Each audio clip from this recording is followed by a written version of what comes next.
Hello guys, আসসালামু আলাইকুম। আশা করি সকল বন্ধুরা ভালো আছেন। আলহামদুলিল্লাহ আমিও খুব ভালো আছি। আবার একটা নতুন ব্লগ নিয়ে চলে আসলাম আপনাদের মাঝে। আজকে বেগুন দিয়ে ডিম রান্না করব। প্রথমে ডিমগুলোকে সিদ্ধ করে নিচ্ছি। এখানে দেশি মুরগির ডিম, কোয়েল পাখির ডিম আর এমনি ফার্মের ডিম দিয়ে আমি সিদ্ধ করে নিচ্ছি। এদিকে মশলা বেটে নিচ্ছি। যে ডিম আমার সিদ্ধ করা হয়ে গেছে। এদিকে যে বেগুন চিকন চিকন করে আমি কেটে নিয়েছি, ডিমের খোসা ছাড়িয়ে নিয়েছি। এদিকে এখন আমি ডিমগুলো ভেজে নেব। কড়াইতে তেল গরম করতে দিয়ে দিয়েছি। এখন এর মধ্যে হলুদ দিয়ে দেব। ডিমগুলোকে আমি ভেজে নেব। যে ডিমগুলোকে আমি এখন ভেজে নিচ্ছি।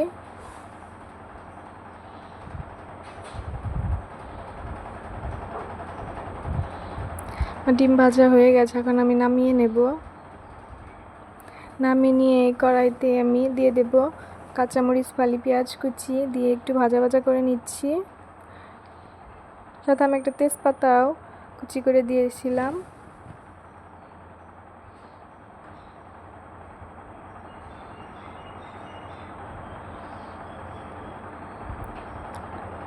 যে পেঁয়াজ আর কাঁচামরিচটা আমার ভাজা ভাজা প্রায় হয়ে গেছে।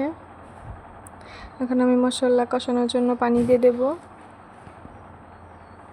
এখন আমি এর মধ্যে মশলা দিয়ে দেব।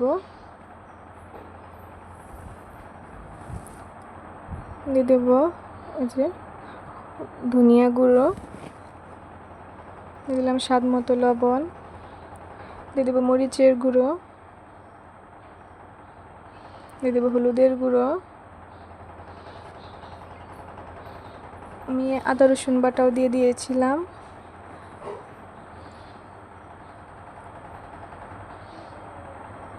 এখানে রসুন বাটা দিয়ে দিয়েছি। দিয়ে দিলাম জিরে আদা বাটা দিয়ে ভালো করে মশলাটাকে কষিয়ে নেব। আপনাদের কাছে শারমিনের ব্লগ কীরকম লাগে অবশ্যই আমাকে কমেন্ট করে বলবেন। সবাই আমার চ্যানেলটাকে সাবস্ক্রাইব করবেন, আমার পাশে থাকবেন, সবাই লাইক করবেন, আমি আপনাদের পাশে থাকব।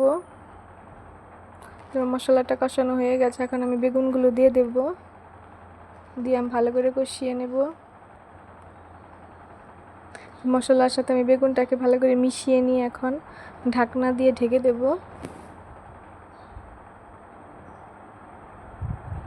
এই যে ঢাকনা গুছিয়ে আবার নাড়াচাড়া করে নিচ্ছি।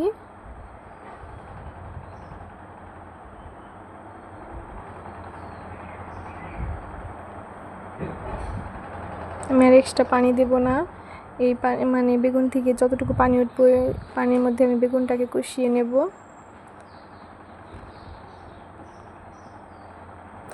বেগুন দিয়ে ডিম রান্না করলে কার কার ভালো লাগে অবশ্যই আমাকে কমেন্ট করে বলবেন। আমার তো দারুণ লাগে খেতে।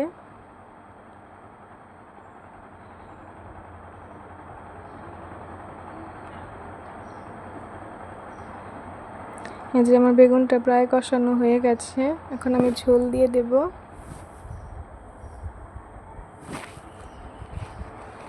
আমি ঝোলটা দিয়ে দিলাম, দিয়ে এখন ঢাকনা দিয়ে ঢেকে দেব। যে ঢাকনা গুছিয়ে এখন নাড়াচাড়া করে দেবো। আমার ঝোলটা ফুটে উঠেছে, মানে একটু নাড়াচাড়া করে নিয়ে আমি ডিমগুলো দিয়ে দেব।